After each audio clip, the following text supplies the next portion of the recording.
Today, let's take a closer look at one of my all-time favorite double-action revolvers, the Smith & Wesson Military and Police.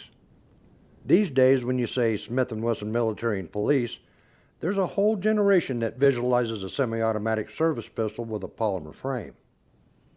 The semi-auto M&P is certainly a good pistol, but for my generation, and a few who preceded it, the Smith & Wesson Military and Police defines a medium-sized, six-shot service revolver.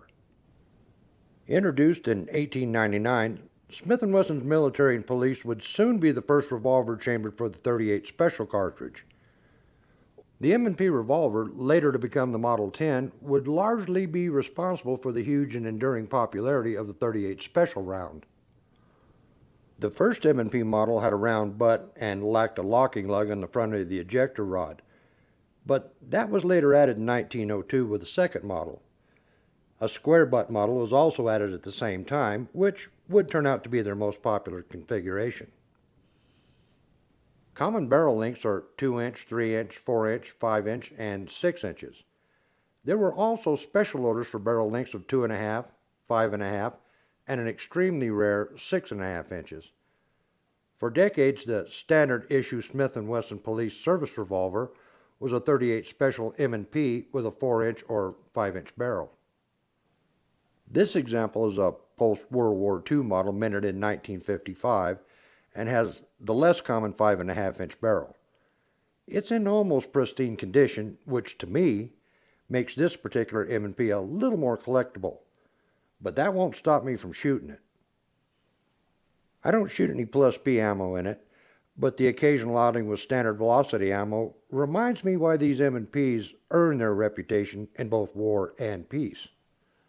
While the .38 Special was overwhelmingly the most popular caliber for the M&P, these fixed-sight revolvers were produced in .38-200 for overseas use, .38 Long Colt, .32-20, and even 9mm Luger. Smith & Wesson historians have it that less than 5,000 military and police revolvers were also produced in .32 Long, and these are now considered very collectible. By 1942, Smith & Wesson had already produced over 1 million M&P revolvers. Many World War II M&Ps were known as Victory models and were produced rather quickly due to wartime necessity. The Victory models had smooth walnut grips, a lanyard attachment, and a simple puckerized finish instead of the richly blued finish and finely checkered grips, which characterized an American police service issue or a civilian's M&P. In spite of the finish, these are to this day considered excellent handguns. In 1957, Smith & Wesson began assigning model numbers to their pistols. The M&P thereafter became the Model 10. At the same time, Smith & Wesson also began offering an untapered heavy barrel 4-inch model, which a lot of police officers favored. With the K-frame M&P, Smith & Wesson hit on something close to perfect for the hand of the average adult male. While many men with fairly large hands say that the smaller J-frame is just too small to shoot well, you'll rarely hear even the most ham-handed guy saying the same thing about a K-frame M&P, or the later Model 10. The military and police was, and is, extremely accurate. With good ammunition and a steady hand, 1-inch groups at 25 yards are more the norm rather than the exception.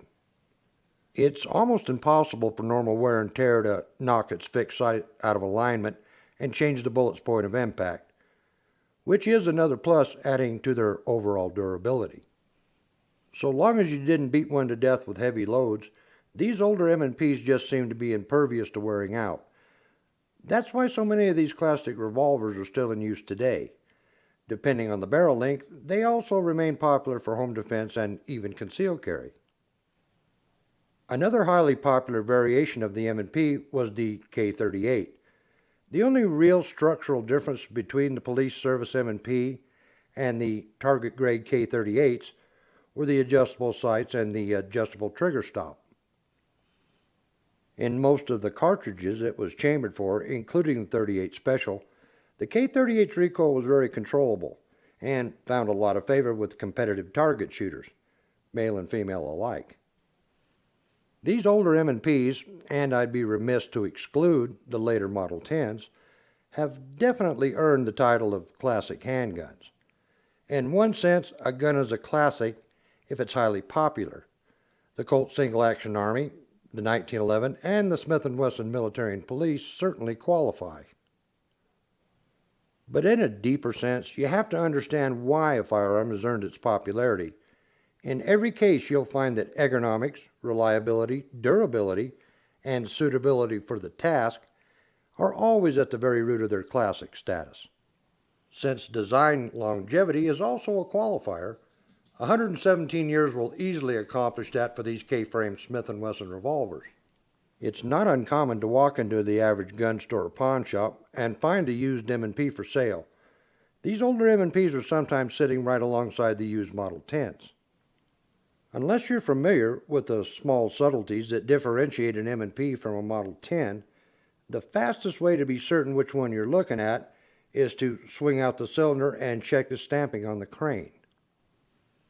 Those manufactured after 1957 will have Model 10 stamped there. If there's no model number, then it's an M&P made prior to 1957. If I were someone who just wanted a good solid Smith & Wesson revolver, depending on the revolver's actual condition, I'm as likely to buy a used Model 10 as I am the M&P. In my opinion, when it comes to double-action revolvers, having a Smith & Wesson M&P in your collection pretty much embodies everything that defines what a classic revolver should be. There's actually no denying it. Time has proven that these K-frame revolvers have more than earned their classic status. They aren't rare, and they aren't particularly expensive.